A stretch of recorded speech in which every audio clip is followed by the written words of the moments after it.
Bonjour et voici la suite des aventures d'Urashima.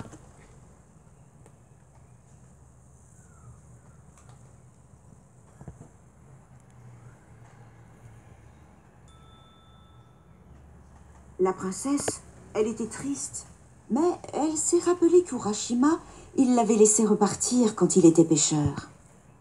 Alors, elle lui a offert un coquillage en lui disant « Il y a une perle magique dedans qui réalisera tous tes souhaits.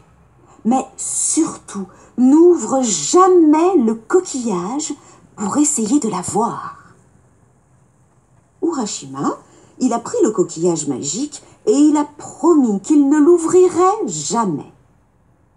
La princesse, elle s'est transformée en tortue et Urashima, il est monté sur son dos. La tortue, elle a ramené Urashima sur son île. Elle l'a déposé au port sur un quai. Urashima, il a reconnu la plage, mais il n'a pas reconnu les rues de son village. Il n'a même pas retrouvé sa maison.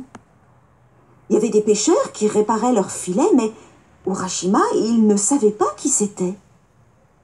Il a demandé à un très vieil homme s'il connaissait Urashima, le pêcheur. Le vieil homme, il a répondu « C'est pas ce jeune homme qui a disparu en mer il y a bien longtemps ?» Urashima, il a compris qu'il y avait beaucoup de temps qui avait passé depuis qu'il était parti de son île. Urashima, il a aussi compris que ses vieux parents, ils étaient morts. Comme il était fou de chagrin, il a pris le coquillage magique et il a fait un vœu. Il lui a demandé à revoir ses parents. Aussitôt, il y a une vague énorme qui s'est écrasée sur la plage. Et, quand elle s'est retirée, la maison d'Urashima, elle était là, avec ses parents qui lui tendaient les bras.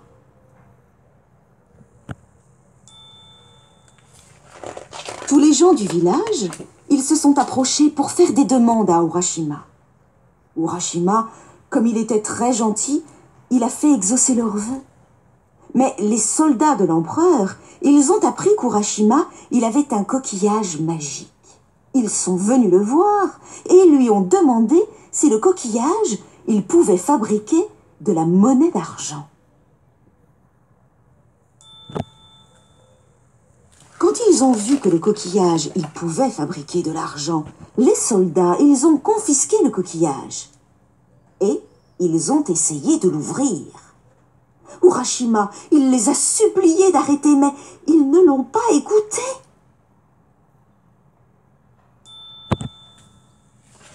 Il y a une fumée blanche qui a commencé à monter de la terre, qui s'est mise à gronder.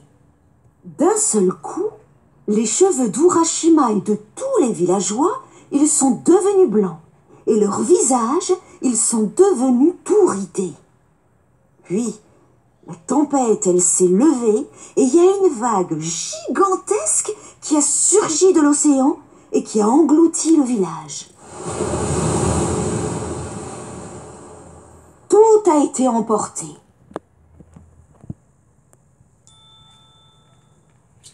Les tortues de l'Empire du Soleil Levant, elles racontent que maintenant, Urashima et ses parents, ils habitent au royaume des mers avec la belle princesse. Et ils vont vivre heureux tous ensemble encore très longtemps.